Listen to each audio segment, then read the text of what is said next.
Estamos nesse meio de semana e que bom receber você aqui. Que bom que você deu uma pausa para a gente estudar um pouquinho mais acerca da palavra de Deus. Essa semana a gente está falando sobre profetas. Você acredita que em 2021 podem existir verdadeiros profetas? Tem muita gente que se prega e diz ser profeta por aí, revelando a verdade de Deus, dando conselhos, orientações vinda dos altos céus. A gente está entendendo que Deus pode usar profetas hoje, com muita cautela e cuidado. E a gente vai entender um pouquinho mais hoje, a partir de agora, aqui no programa Escola Bíblica. Estou aguardando você, não saia daí.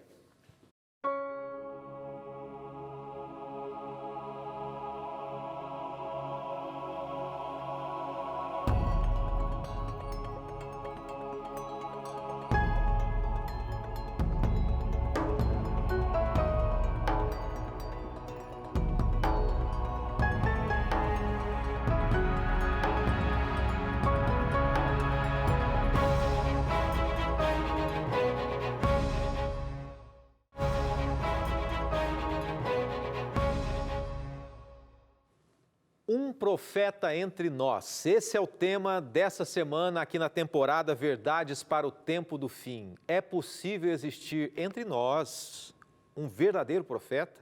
Alguém que traga recados práticos, verdades, ensinos e leve a gente até a palavra de Deus? Amanhã a gente vai falar especificamente sobre um exemplo claro que pode de fato existir. Hoje a gente vai trabalhar um pouquinho mais esse tema. Então, são 4 encontros durante essa semana a gente falando sobre isso, né? Um profeta entre nós. E eu agradeço a você que tem participado, você que tem se envolvido também. Quero dar um recado já rápido, 2 recados em um para você aqui. Olha só, presta atenção nesse material que eu quero presentear você, tá bom? 2 materiais. Esse é o Verdades para o Tempo do Fim, você está vendo aqui. Confere? Verdades para o Tempo do Fim. E esse outro, o Sábado da Criação. 2 materiais extraordinários. Esse nós estamos estudando nessa temporada. Estamos na penúltima semana. Semana que vem a gente já encerra, hein? Bem rapidinho. E no mês de agosto a gente vai estar estudando um mês. Esse guia de estudos, cada dia um capítulo diferente, tá bom? Ao vivo junto com você também, tá bom? E para isso, basta você ligar para a gente através do telefone ou através do WhatsApp também. Você já conhece, você que ainda não adotou, anota aí, salva o número no celular, envia para a gente que a gente faz questão que você acompanhe junto com a gente aí, tá bom? Vamos orar, a gente sempre começa com uma oração para que de alguma maneira Deus nos oriente, para que Deus, que é o autor da palavra, fale com ela ao nosso coração. Senhor, mais uma vez te agradecemos por esse meio de semana, porque o Senhor está cuidando de nós, nos sustentando, nos dando força, nos dando coragem para enfrentarmos os desafios. E o tema dessa semana é um tema que muitas pessoas acham controverso, desafiador, muitas pessoas têm dúvidas também. E o que nós pedimos é que o Senhor clareie a nossa mente e o nosso coração. Tenha misericórdia de nós, nos abençoe. Pedimos e desde já agradecemos em nome de Jesus. Amém. Para a gente falar sobre os profetas, e a gente já está detalhando algumas questões aqui, durante essa semana a gente falou um pouquinho sobre como a gente analisar se um profeta é verdadeiro ou não.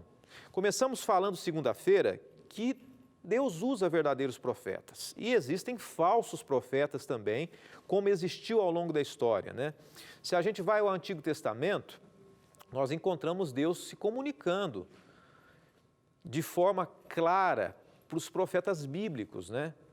Não através de um ditado, mas de um conceito, de uma ideia, de uma imagem, e eles traziam cada explicação com seus próprios, a sua própria compreensão. Por isso que a Bíblia ela é escrita de várias maneiras, porque Deus orientava. É a mesma coisa eu dizer para você o seguinte, olha, vou mencionar um fato para você, eu vi isso, um acidente assim, aconteceu na rua tal, e você vai escrevendo do jeito que você entende. Foi mais ou menos assim que aconteceu. Os profetas foram revelando, e a Bíblia diz assim que tanto no Antigo Testamento quanto no Novo, o objetivo final dos profetas é revelar a mensagem de Deus, uma mensagem de salvação, uma mensagem que faça com que o povo se volte para a palavra de Deus. Para a gente falar sobre os profetas, a gente vai começar hoje falando um pouquinho sobre os dons, tá? Os dons existem, os dons espirituais. Existem algumas denominações cristãs que acham que hoje não existe mais dons espirituais, que acabaram em João. João foi o último apóstolo, ele foi o último profeta que escreveu, a partir daí não há mais, né? E quem são eles? Os cessacionistas, é isso mesmo, cessacionistas. Acreditam que os dons cessaram com a morte dos apóstolos. O último foi João, ok? Existe uma ideia contrária que se opõe a isso. Existem pessoas que argumentam que Paulo, ele escreveu sobre a segunda vinda de Jesus, João escreveu, e depois isso não passou de um período, né, de uma especulação ao longo da história. Existem pessoas que partem para o outro extremo que dizem o seguinte: se uma manifestação do dom de línguas e outros dons, ou sem uma manifestação do dom de línguas e outros dons, a pessoa não recebe o Espírito Santo. Então preste atenção, olha que interessante isso. Existem pessoas que dizem assim: se você não recebe o dom de línguas, se você não tem uma manifestação, o Espírito Santo não está com você. E muitas pessoas acreditam o seguinte, que grande parte dos verdadeiros conversos cristãos tem que ter o dom da profecia. Seja o dom de línguas, ou seja o dom de profecia. Nós acreditamos o seguinte, que segundo a Bíblia, nós estamos numa posição intermediária. Nós não precisamos ter todos os dons, ou determinados dons para o Espírito Santo estar conosco. E assim se aplica também ao dom de profecia. Deus escolhe uma pessoa ou outra para ter o dom de profecia. Mas também nós não acreditamos que hoje não existam mais dons e não exista o dom de profecia. Os dons existem, como você está vendo na tela, mas o Espírito Santo distribui eles de acordo com a necessidade da igreja. Cada dom tem uma função e o dom de profecia hoje tem que ter uma função. Ele não é distribuído a todos, a toque de caixa, como se diz, né? Daqui a pouco você ouve um profeta trazendo uma mensagem aqui, outro ali. Deus não banaliza os dons, é o Espírito Santo que age, escolhe de acordo com a necessidade. E é isso que a gente vai estudar hoje, né? Quais são os resultados desses dons, inclusive o dom de profecia? Efésios 4,14, tá? A gente começa com Efésios 4,14. O propósito é que não sejamos mais como crianças, levados de um lado para outro pelas ondas, nem jogados para lá e para cá por todo o vento de doutrina e pela astúcia e esperteza de homens que induzem ao erro. Há muitos enganos no meio cristão hoje. Você concorda comigo que hoje o cristianismo está muito polarizado também? Aliás, tudo está polarizado, né? O meio político polarizado, os gostos, as ideologias e no meio cristão também, infelizmente. E para confirmar a autenticidade dos dons, 1 Coríntios capítulo 12, capítulo 13, depois você pode ler com calma, lê depois 1 Coríntios capítulo 12 e 13. Ele fala algumas coisas, né? Por exemplo, os dons são diversos, mas o Espírito é o mesmo. Então Deus não dá o dom de profecia para todo mundo. Ele age na vida das pessoas, o Senhor é o mesmo. Há diversidade de serviço, Deus escolhe cada pessoa para ter um tipo de ministério ou dom. E essas pessoas podem realizar, mas o Deus é o mesmo que realiza e opera em todas as pessoas. As manifestações do Espírito Santo, elas são concedidas com um objetivo. O dom de profecia, deixa eu formalizar a ideia aqui, o dom de profecia, ele é dado com um objetivo. E Paulo começa a destacar esses dons. Você pode ler na Bíblia, o Espírito Santo é quem determina o dom.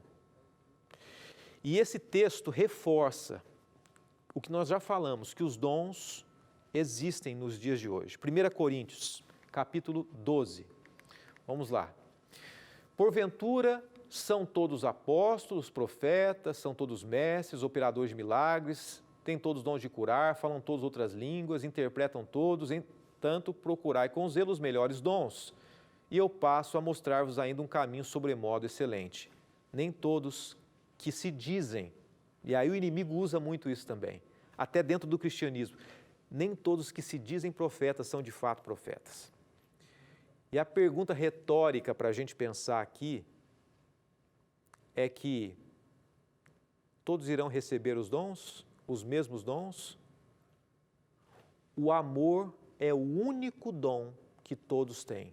O caminho mais excelente, 1 Coríntios 13. O único dom que todos têm é o dom do amor. Agora, no período pós-bíblico, o dom de profecia não deve superar as Escrituras ou acrescentar algo a elas. Isso tem que ficar muito claro. Muita gente acredita que é possível substituir a Bíblia com novos profetas. E muita gente, inclusive, acusa determinadas religiões. Eu vou começar amanhã falando sobre isso, né? Mas muita gente diz assim, olha, os adventistas, eles substituem a Bíblia com voz de profetas. E aqui de coração aberto eu digo para você como pastor da igreja adventista. A igreja adventista, ela tem a Bíblia e somente a Bíblia como a palavra de Deus. Mas como a Bíblia é referência, ela mesmo diz que Deus pode usar profetas. Eu e você temos que acreditar que Deus pode usar pessoas hoje para nos levar à Bíblia. O cânon, o fechamento, os livros da Bíblia já estão completos. E olha só o objetivo de Deus hoje. O objetivo é destacar a Bíblia como a base de fé e prática. Deus orienta profetas para que nós busquemos a palavra dele.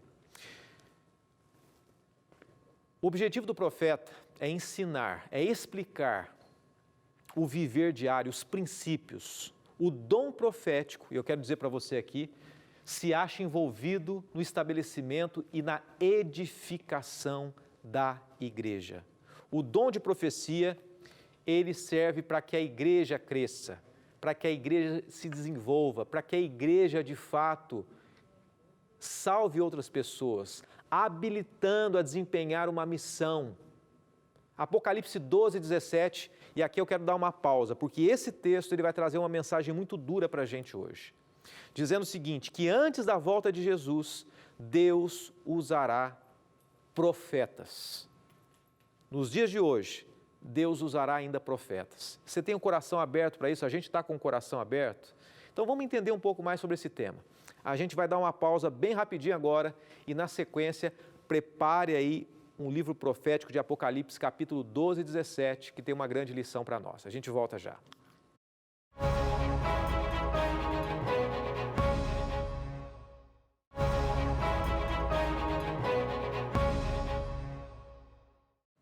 Já voltamos falando sobre o dom profético, profetas nos dias de hoje. Amanhã a gente vai falar um pouquinho sobre algo prático e se é possível hoje, e se você pode encontrar hoje. Eu digo para você que eu creio em profetas, que Deus pode usar em 2021 pessoas que tragam mensagens específicas, muitas vezes duras, de reprovação às vezes, mas que trazem um recado exclusivo e específico para nós, povo de Deus, para a igreja de Deus. E para você que porventura não tem uma religião, entenda que Deus, ele sempre usa pessoas, circunstâncias para levarem o ser humano aos caminhos dele. Apocalipse 12, 17 traz um recado para nós aqui, tá? Diz assim, o dragão, a gente não vai entrar nos detalhes, a gente pode usar em outro momento mais explicações, mas o dragão significa Satanás, irou-se contra a mulher. É uma determinação que o inimigo está irado contra a mulher. Mulher, no Apocalipse, igreja. Dragão, Satanás. É um tema profético, né? Então, Satanás está indignado, irado contra a igreja, saiu para guerrear contra o restante da sua descendência, os que estão aqui hoje ainda, né? Os que obedecem os mandamentos de Deus e se mantêm fiéis ao testemunho de Jesus. Esse texto a gente sempre vai esbarrar nele, em vários estudos. Ele é um texto rejeitado. Eu estava até estudando um pouco mais o tema dessa semana, pesquisando, e quando a gente chega nesse verso, muitos autores cristãos, eles renunciam comentar sobre esse verso. Se você vai nos comentários bíblicos, que é uma maneira de você estudar a Bíblia, né? Você pode escolher os melhores comentários bíblicos, comentaristas, pessoas que tendem a interpretar, explicar verso por verso, mas muitos deles renunciam, omitem, escrevem apenas uma notinha de rodapé quando chega nesse verso, Apocalipse 12, 17, os que guardam os mandamentos. O fato é que Satanás está zangado, irado, com o povo de Deus, porque esse povo de Deus hoje persiste em guardar os mandamentos. E aí entra um ponto, o que tem a ver profecia com guardar mandamentos? Não, é o segundo ponto. O povo de Deus hoje, o restante, guarda os mandamentos e tem o testemunho de Jesus. O que é o testemunho de Jesus? Quando a gente estuda o que é o testemunho de Jesus, o testemunho de Jesus, ele é entendido por vários comentaristas que dizem o seguinte: Jesus, ele testemunha dele mesmo. Jesus, ele se revela.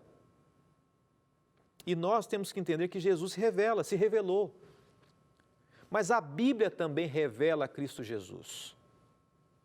Mas o testemunho de Jesus, além da própria autorrevelação dele acerca de quem ele era quando ele esteve aqui, além da Bíblia falar sobre Jesus, nós podemos encontrar o que é, biblicamente também, o testemunho de Jesus. Apocalipse 19, verso 10, tá? Se você está com a sua Bíblia, vale a pena você pegar o seu caderninho e anotar esse verso, que é um verso importante sobre esse tema, tá?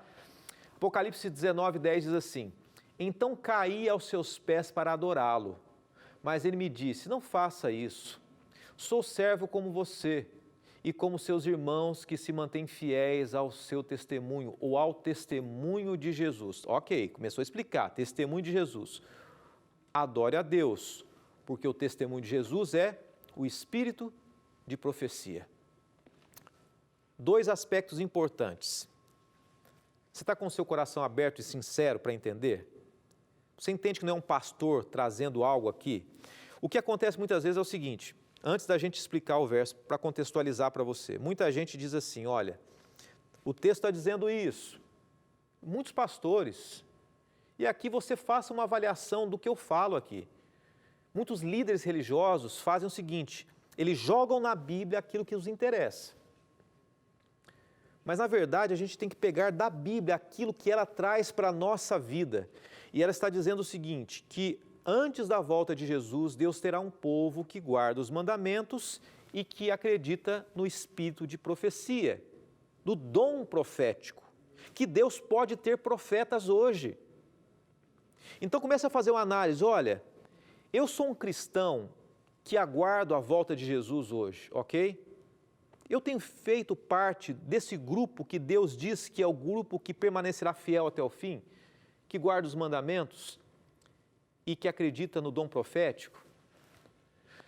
Seria muito cômodo para mim, estava até pensando ao falar com vocês aqui nesse momento, pensando que seria muito cômodo para mim eu pregar o que eu quero que pregue, a Bíblia diga. Eu poderia dizer o seguinte, que mandamento, que dom profético, o importante é você viver. E só faça o seguinte, traga dízimo e oferta, é isso e pronto, acabou.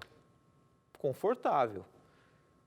Mas tem coisas que não são confortáveis para mim, e eu não posso omitir para você nem para ninguém, porque a Bíblia diz assim, pronto. Às vezes é duro, às vezes mas é o melhor, é a verdade, é a salvação, é o ponto de encontro com Deus. E Deus diz assim, nos últimos dias eu usarei profetas. O espírito de profecia, essa expressão espírito de profecia aparece apenas nesse texto na Bíblia, tá? Apenas nesse texto. Mas Apocalipse 22 começa a descrever um pouquinho mais esse dom profético, o espírito de profecia nos últimos dias. Apocalipse 22, 8 e 9. E eu, João, sou aquele que vi e ouvi essas coisas, e havendo-os ouvido e visto, prostrei-me aos pés do anjo que mas mostrava para o adorar. Olha só o que João fez. Se ajoelhou diante de um anjo. E a gente vai entender. Nesse relato bíblico, o anjo com quem João falava identificava-se ao grupo, dizendo: irmãos, vocês que têm um testemunho de Jesus, olha, o anjo começou a falar e João descreve, vocês que têm um testemunho de Jesus, ou seja, o anjo começa a falar com um grupo de pessoas no final da história, um grupo que fazia parte não por ser melhor do que ninguém, mas estava procurando servir a vontade de Deus, e esse grupo, o quê? Acreditava no testemunho de Jesus, acreditava no dom de profecia. Essa é uma das duas ocasiões em que que João se lança aos pés do anjo para adorar. E a gente sabe que João se equivocou, né? A gente deve adorar somente a Deus. Mas aquele anjo no qual João se ajoelha de frente dele, ele diz assim, olha, não faça isso, eu sou um servo como você. Os seus irmãos, os profetas e vocês que adoram a Deus. Então, é interessante que o anjo diz assim, Apocalipse 22, verso 9, ele diz, olha, João, vocês são, assim como eu, o povo de Deus. Então, vamos tentar trazer para a gente hoje. É como se o anjo dissesse para nós hoje, para João profetizando, olha, vocês amigos que são meu povo, vocês e os profetas. Por quê? Porque não são todas as pessoas que são profetas. Mas Deus usaria, dos últimos dias, profetas para encaminhar o povo. E através de um anjo, João profetizou isso. Na primeira ocasião, o anjo se identificou como pertencendo àquele que tem um testemunho de Jesus. Você pode ler no verso 9 depois, tá? Apocalipse 22, verso 9. Nessa última passagem, ele fala sobre profetas, povo de Deus, e evidentemente o testemunho de Jesus é algo que os profetas têm, o dom de profecia. E nós estaremos seguindo a Jesus se nós rejeitarmos o dom de profecia? Eu faço uma pergunta para você pensar. Nós estaremos seguindo a Jesus se nós rejeitarmos hoje o dom profético? A Bíblia diz assim, não, aquele que segue a Jesus hoje, ele faz parte do remanescente, do povo de Deus, que guarda a lei de Deus e que entende que Deus tem profetas hoje também. Sem o dom de profecia, nenhum segmento religioso pode se encaixar nesse perfil do Apocalipse. Ah, porque eu sou o povo do Apocalipse, dos últimos dias. Então, se você e eu somos, nós temos que guardar os mandamentos e acreditar que Deus vai usar profetas hoje também. João, o último profeta, ele não descarta o dom de profecia nos últimos dias. Olha o que João diz, 1 João 4, verso 1. Vamos ver se a gente encontra aqui. Amados, não creais em todo espírito, mas provai se os espíritos são de Deus, porque já muitos falsos profetas se têm levantado no mundo. Existem, como eu falei no início da história de hoje, do estudo de hoje, existem algumas religiões cristãs que dizem que não existe mais o dom de profecia hoje. Outros acreditam que todo mundo pode ser profeta. Mas Paulo, que foi o último apóstolo, o último discípulo, ele diz assim, nos últimos dias, não acreditem em todas as pessoas que se dizem profetas. Prove, analise, porque Deus vai usar pessoas sinceras para trazer mensagens de salvação nos últimos dias. O fato de Deus estar ensinando aqui, o fato de a gente pregar na Novo Tempo, não quer dizer que nós somos profetas, quer dizer que nós estamos estudando a Bíblia. O fato de alguém trazer um conselho, um recado, não quer dizer que essa pessoa é um profeta, e muitas pessoas se dizem profetas fazendo isso. O dom de profecia é um dom específico que Deus usa para determinadas pessoas, para resgatar a igreja para um fim proveitoso para a igreja, para a salvação, para que o povo de Deus se mantenha com uma base sólida, uma base segura, para que ele entenda, o povo entenda que eles não estão abandonados, sem uma luz, sem um recado de Deus, sem uma orientação de Deus. Amanhã, e aqui eu quero dizer com o coração aberto para você, amanhã nós vamos estudar um tema muito forte, e nós vamos entender que Deus pode usar profetas hoje. E eu quero dar um exemplo para você. Você aceita isso? Você acredita? Quer entender? Está na dúvida? Está receoso, receosa? Amanhã eu quero dar um exemplo prático para você. De alguém que foi usado ou usada como profeta de Deus nos dias de hoje. Que Deus abençoe você. Que Deus dirija a sua vida. E que a palavra dEle norteie, dirija os seus passos a cada dia. Nós vamos orar nesse momento. Pai de amor, bondade e misericórdia, nós louvamos o Teu nome porque no meio dessa semana nós podemos parar e entender que ainda hoje o Senhor tem pessoas falhas como nós, mas que podem ser usadas por Ti para nos trazer mensagens de salvação, uma base segura. Nós queremos acreditar, mas acima de tudo na Tua palavra. Nos colocamos em Tuas mãos e agradecemos em nome de Jesus. Amém.